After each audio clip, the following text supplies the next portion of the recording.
Hello, this is video number 261 and today's video lecture is why environment is such a hot topic.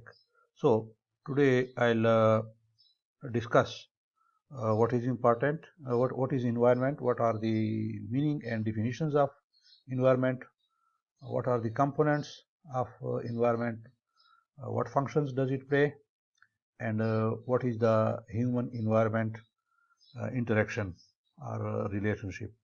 So let me start with the meaning and definition of environment.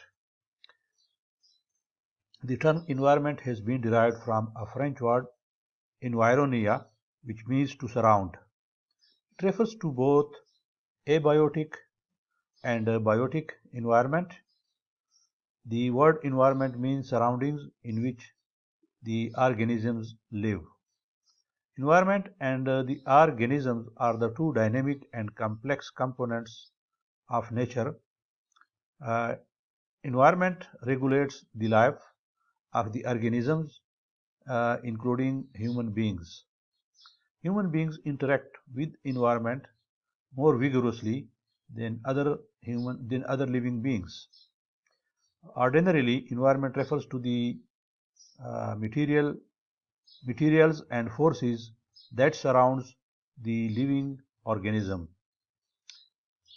Environment is the sum total of conditions that surround us at a given point of time and space.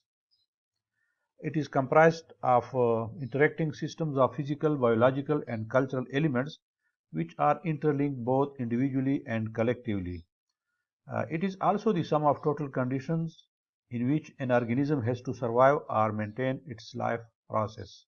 It influences the growth and development of living forms. In other words, environment refers to those surroundings that surround living beings from all sides and affect their lives in toto. It consists of atmosphere, hydrosphere, lithosphere, and biosphere. Uh, its chief components are soil, water, air, organism, and the solar energy. It has provided us it has provided us all the resources for leading a comfortable life. According to Gisbert, environment is anything immediately surrounding an object and exerting a direct influence on it. According to E. J. Ross, environment is an external force which influences us. Thus, environment refers to anything that is immediately surrounding an object and exerting a direct influence on it. Our environment refers to those things and agencies which, though distinct from us, affect our life and activity. Uh, Environment mainly consists of atmosphere, hydrosphere, lithosphere, and biosphere, but it can be roughly divided into two types such as microenvironment and macroenvironment. Microenvironment refers to the immediate local surrounding of the organism. Macroenvironment refers to all the physical and biotic conditions that surround the organism externally. Then we have it can also be divided into two other types such as physical and biotic environment. Physical environment refers to all abiotic factors and conditions including temperature, light, rainfall, soil, minerals, etc. It comprises of atmosphere, lithosphere, and hydrosphere. Biotic environment includes all biotic factors or living forms like plants, animals, and microorganisms. The environment has three important constituents, and these include physical, biological, and social. The physical constituent of environment includes soil, water, air, climate, temperature, light, etc. These are also called abiotic constituents of the environment. This part of the environment mainly determines the type of the habitat or living conditions of the human population. This physical constituent of the environment is again divided into three parts. The first one is physical, biological, and social. So we have atmosphere, hydrosphere, and lithosphere. The biological constituent of the environment is also called biotic component of the environment. This component consists of all living things like plants, animals, and small microorganisms like bacteria. This component interacts with abiotic component of the environment. This interaction of two components forms various ecosystems like pond ecosystem, marine ecosystem, desert ecosystem, and so on. The self-sufficient large ecosystem of the earth is called biosphere. All ecosystems consist of three different types of living organisms. These three types are named as producers, consumers, and decomposers. Producers are generally green plants and other photosynthetic bacteria which produces various organic substances such as carbohydrates, proteins, etc. with the help of water, soil, and light energy. Consumers depend for their nutrition on the organic food produced by the green plants, and the decomposers bring about the decomposition of dead plants and animals and return various important minerals for the running of the biochemical cycles. The social constituent of environment mainly consists of various groups of population of different living organisms like birds, animals, etc. Man is the most intelligent living organism. Like other living creatures, man builds house, prepares food, and releases waste materials to the environment. And man is a social animal as told by the Greek philosopher Aristotle. He makes various laws, policies for the proper functioning of the society. The three components of the environment give rise to four important zones. These are atmosphere, hydrosphere, lithosphere, and biosphere. There is continuous interaction among these four zones. These interactions involve the transport of various elements, compounds, and energy forms. The biosphere encompasses all the zones on Earth in which life is present. That is, our entire bioresources of the Earth. It develops on Earth since 4.5 billion years through evolutionary process. At the top of the lithosphere, throughout the hydrosphere, into the lower atmosphere, life of diverse type exists. These bioresources and their surroundings constitute the biosphere where mankind acts as the most evolved creator. Now, if you look at this figure, there are three dimensions or three pillars.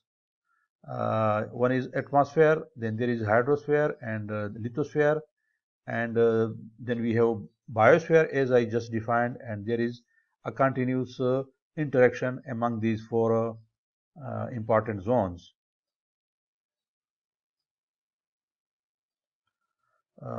Regarding functions of the environment, there are four important functions of the environment. Number one, these are the functions of the environment that support human life and economic activity. And the first of these functions is the production of raw materials from the natural resources of soil, water, forests, minerals, and marine life. And we call this the Earth's source function. The second is the safe absorption through breakdown, recycling, or storage of the wastes and pollution produced by production and human life. This is known as the Earth's sink function. The third is the provision of the environmental and ecosystem services that support life without requiring human action.